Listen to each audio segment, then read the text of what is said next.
Itu gimana ngeresponnya tuh Mbak Putri? Ini gimana caranya juga melihat UMKM-nya benar pada saat COVID terdampaknya atau jangan-jangan ini kan gimana bentuk pengawasan ini karena masih bingung nih. Ya memang tentu harus selektif, hati-hati, perlu dilihat case by case, mana yang masih bisa ditagih, mana yang memang sudah tidak bisa ditagih. Makanya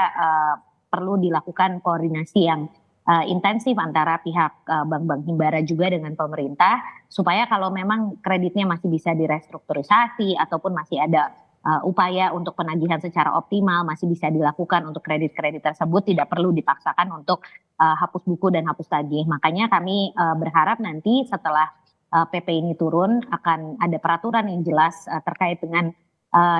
kriterianya dan juga tentu penanganan yang dibutuhkan untuk masing-masing kasus supaya tadi tidak disalahgunakan dan tidak ada lagi oknum-oknum yang malah membuat kebijakan ini menjadi terlihat kurang baik gitu, misalnya karena memanfaatkan untuk mendapatkan fasilitas tanpa harus membayar. Makanya kriteria ini dari awal kita juga sudah sering wanti-wanti ke bank-bank BUMN dan juga OJK tentunya pasca kita menetapkan Undang-Undang PPSK di tahun 2023 supaya kriteria yang jelas tersebut, misalnya terkait dengan kredit macetnya karena alasan apa,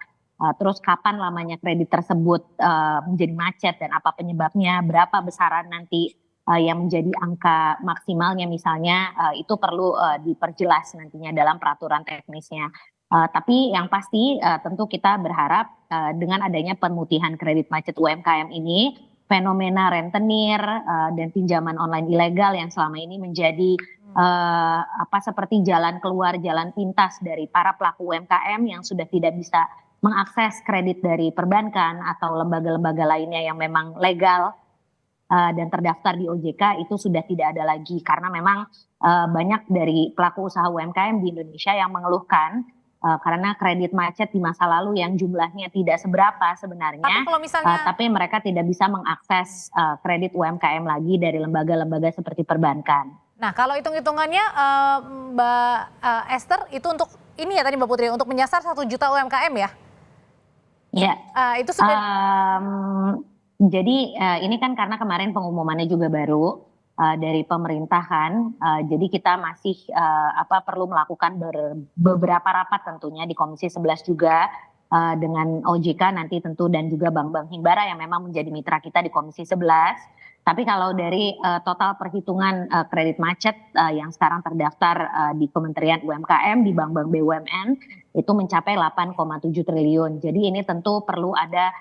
penelusuran yang lebih menyeluruh lagi di setiap bank. Tadi yang saya bilang di awal, setiap case-nya nanti perlu dilihat oleh direktur kreditnya sehingga tidak menimbulkan